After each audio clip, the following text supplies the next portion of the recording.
तो बेटा अब क्या करेंगे, अब हम लोग बनाएंगे अपना partners capital account.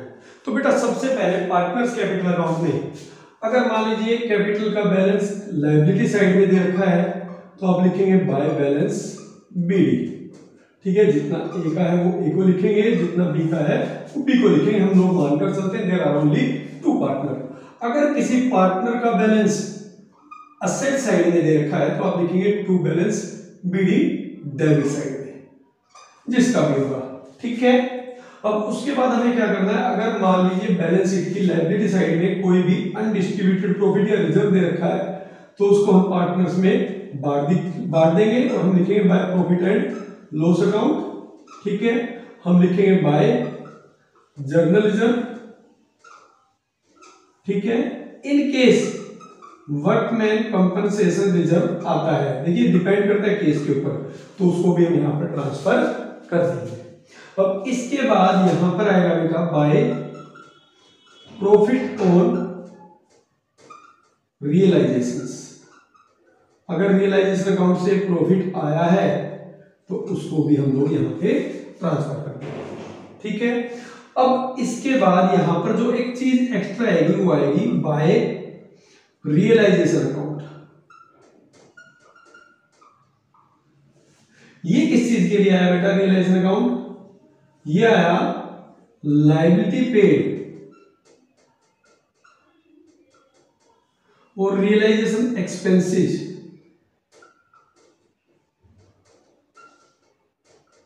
Bye partner. अगर किसी इंडिविजुअल पार्टनर ने कोई लायबिलिटी पे की है, कोई रियलाइजेशन एक्सपेंसेस पे किए हैं, ठीक है, तो वो उस इंडिविजुअल पार्टनर की कैपिटल अकाउंट की क्रेडिट साइड में चला जाएगा। ठीक है बेटा, अब ऐसे ही मान लीजिए डेबिट की बात करें तो डेबिट में क्या आएगा, सबसे पहले to profit and loss account. अगर आपका प्रॉफिट एंड लॉस का बैलेंस शीट की असेट्स में दे रखा है तो उसको आप पार्टनर्स में डिस्ट्रीब्यूट कर देंगे, डेबिट साइड में लिखेंगे। इसके बाद to advertisement suspense, to advertisement suspense. Advertisement suspense भी बेटा आपका अनडिस्ट्रीब्यूटेड लॉस होता है। ठीक है, तो उसको भी आपको कैपिटल अकाउंट की डेबिट साइड में ही राइट ऑफ करना है। अब इसके बाद यहां पर आता है बेटा टू लॉस ऑन रियलाइजेशन। अगर रियलाइजेशन अकाउंट से आपकी फर्म को लॉस हो रहा है तो वो लॉस भी बेटा पार्टनर्स में आप डिस्ट्रीब्यूट कर देंगे। अब इसके बाद यहां पर आता है टू रियलाइजेशन अकाउंट। ये क्या है बेटा, अगर किसी पार्टनर ने असेट्स ली है फर्म की, if any partner took assets of the firms,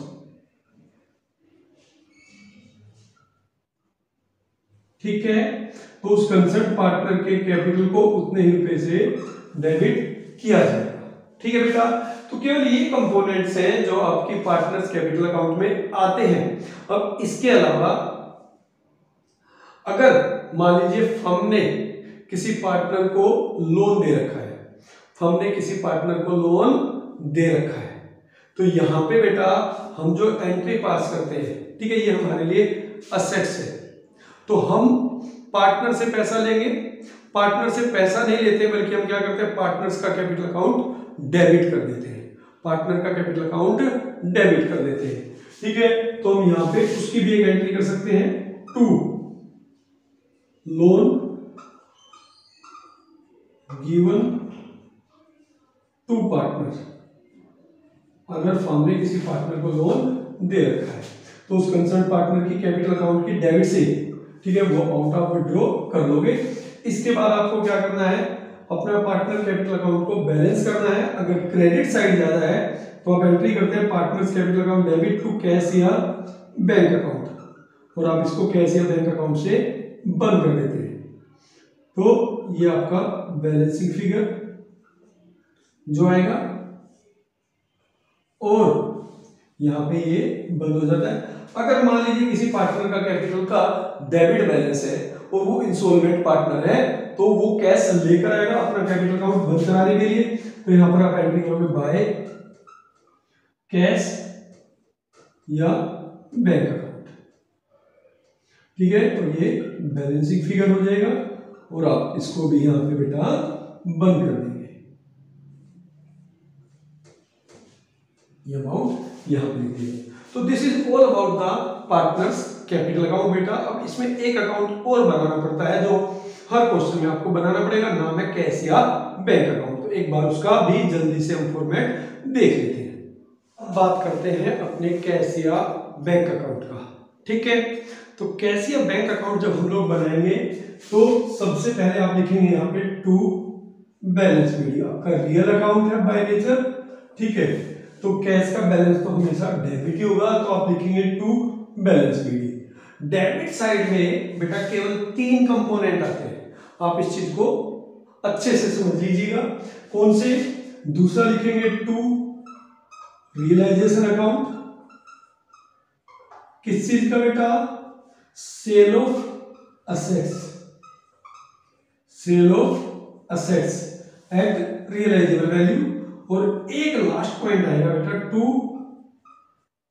partners capital account. अगर किसी पार्टनर का कैपिटल डेबिट रहा है, ठीक है, तो उसको अपने अकाउंट को बंद करने के लिए कैश लेकर आना पड़ेगा। अब क्रेडिट साइड की बात करें तो यहां पे लिखेंगे आप बाय रियलाइजेशन अकाउंट, ठीक है।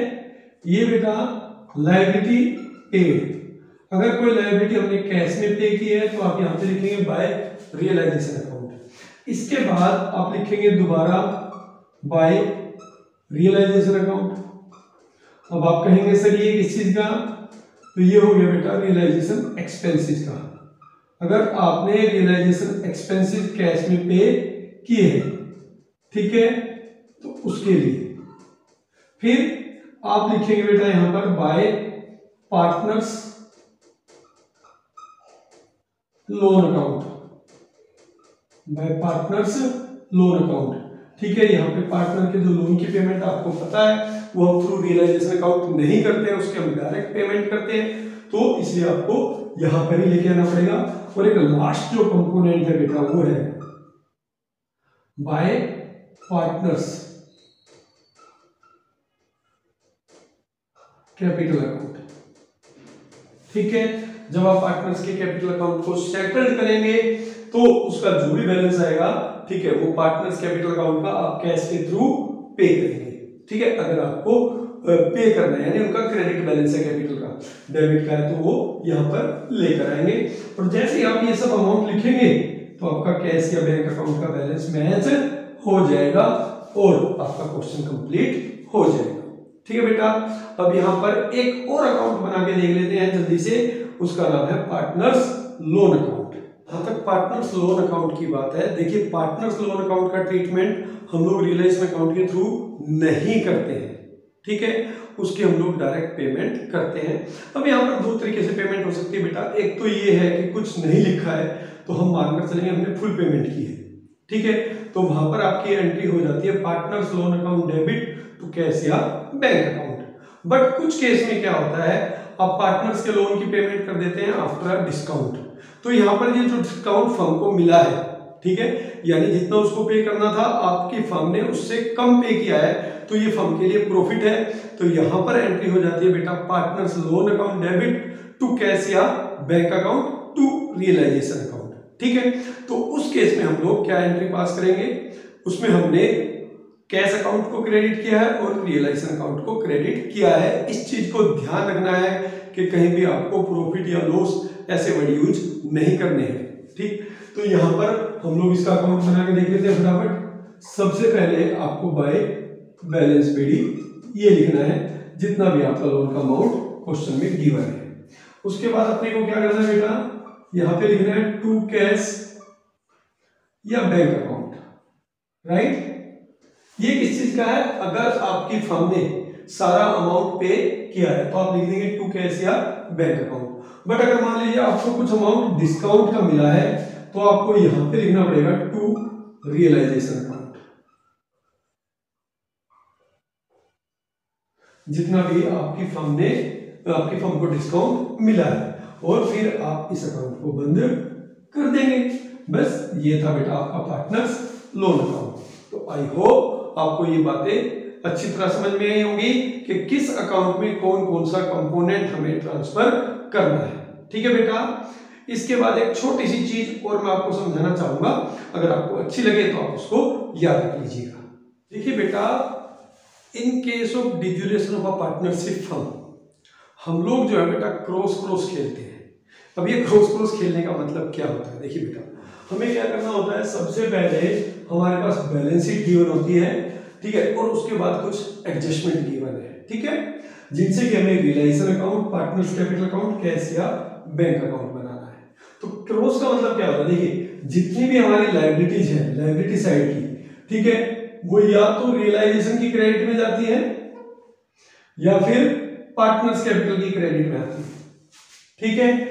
जैसे कि जो आउटसाइड लायबिलिटीज है वो रियलाइजेशन की क्रेडिट में आ जाएंगी, और जो पार्टनर्स कैपिटल से रिलेटेड है वो पार्टनर्स कैपिटल अकाउंट की क्रेडिट में आ जाती है। ऐसे ही जितनी भी हमारी असेट्स है बेटा, ठीक है, वो हमारी रियलाइजेशन की डेबिट में आती है, ठीक है, या फिर हमारे पार्टनर्स की कैपिटल अकाउंट की डेबिट में आती है, ठीक है। जैसे कि असेट्स जो हमें राइट ऑफ करनी है वो यहां पर आ गई बेटा हमारी, और इसके बाद जितना भी पार्टनर्स का मान लीजिए कैपिटल का डेबिट बैलेंस है या फिर अनडिस्ट्रीब्यूटेड लॉस है वो कैपिटल अकाउंट की डेबिट में आ जाता है। तो इस तरीके से हम अपनी असेट्स और लायबिलिटीज को राइट ऑफ करते हैं।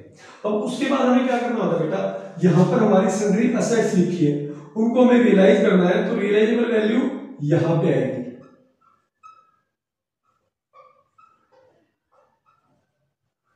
वैल्यू ऑफ असेट्स, मतलब पहले असेट्स से यहां पे इसकी डेबिट में आई और रियलाइजेबल होगी यहां पर।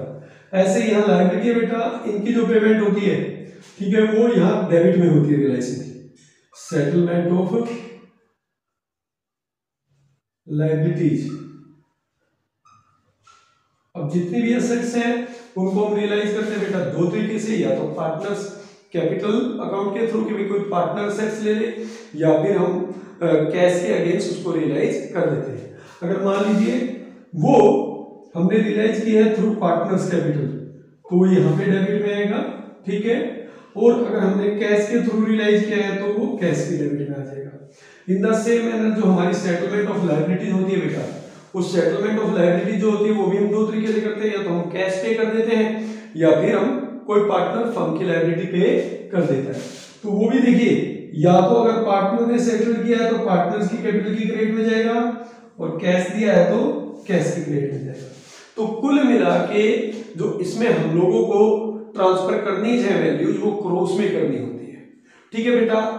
आई होप कि आपको ये चीजें समझ में आई हो। फिर भी अगर आपको समझ में नहीं आ रहा है बेटा कुछ भी, तो आप मुझे कमेंट बॉक्स में कमेंट करके बता सकते हैं कि आपको क्या समझ में नहीं आ रहा है। मिलते हैं बेटा अपनी नेक्स्ट क्लास में, जिसमें कि हम लोग इसी चैप्टर के कुछ क्वेश्चंस प्रैक्टिकल प्रॉब्लम्स करके देखेंगे। तब तक के लिए बेटा टेक केयर।